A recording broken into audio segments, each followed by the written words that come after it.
Babina sali po mulingani tanga masolo boucle. Tala oyo ekumamaka epai ya yemoko présidente Ariette Wamu oyo azali président ya parti APC penza parti oyo munene oyo ememaka penza elobelaka pe chef de l'état oyo zomema chef de l'état lelo na maponami penza ya 2023 oyo APC balobi bango bazali 100% na sima ya chef de l'état Félix Tshisekedi ne ezalaka penza boyi. Camarade Blaise Tumba oyo penza alobi le 8 mars oyo mwana nyoso ya mboka zala wana po lelo le 8 mars oyo na 9h na terrain ya Sosa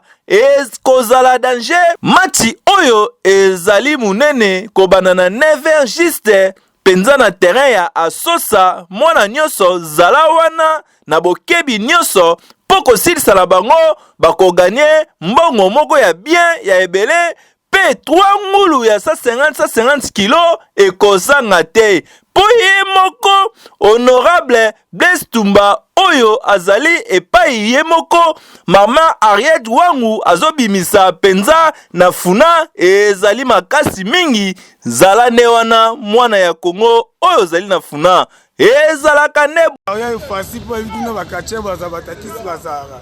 na match wana eza bien mama Ariette Wangu achembongo na honorable Blaise achembongo na ye ba baza ba batute au kabare teboe azosa ba organisation bien na kasafu oyo monana wana terrasse sa carrière bangwana bayebo na bango 3-0 po tozo mona logo te to mona na micro mo ba biso travailler na le 8 mars baye belé bas monga nyoto ba osala na tout le monde osala o sepe la mamdeme ele là par rapport à IDPS ne ba osala monga bango bien so todo la que bango lo rezalaka batamite basi mama benobi na lobi mais balobi carrière inde ezali makamba bi libanga après diamant ezande libanga ezali bendete libende basangisi libanga ezali kamba nzamenda chaki bon makole koma libende ba eloko nini basawana bashaka basawana bakoka makamba ah na bisi bango se ba chebi moko te ya rikibi ya orge 100 000 na chango wana kuta kolobela te yemo kuti mama Ariette Wangu achepe mbongo ya kosakana te avec na honorable Blaise Tshisekedi bachela babi soko chebi moko o chebi o ba organiser bi moko zo konte na 100 000 sikotaka mama Ariette Wangu ya kolobela te député o akangi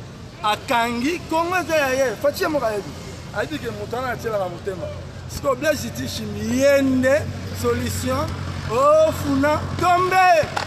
uneza tombe dans mon colongo le 8 ba kufa le 8 ba kufa donc biso no saka na APC na biso wana APC zali ya kolobeleza te APC nde bon sino tenga na za présent ya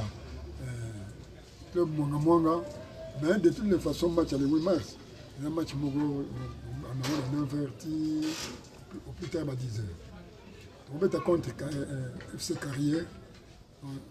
on met en bango le 8 mars. Et bon, il faut mon ambition quand même tout ça ma vieille gloire. Mais de toutes les façons, bon, tu relaxes ban dans ce qui n'est pas là. Il y a un moment un match beaucoup loisir, un match où il faut et ça fait pas. Toi mitrai pe batu ya carrière oyo bakobeta match na bango ya tembe le 8 mars pona occasion oyo epesami epai ya yemoko camarade Blaise Tumba pe oyo azali na kati ya Alliance pour le progrès du Congo pona mukuse babengi APC oyo ekumamaka epai ya yemoko mama président vraiment tournoi oyo mwana nyoso ya funa esengeli ayeba pe amona ndenge mitrai na carrière bakozwa penza mbongo ya ebele pona le 8 mars oyo nani akozala te mwana funa zala wana na terrain ya Sosa na 9h juste Babina sali po mulingani tanga masolo boucle.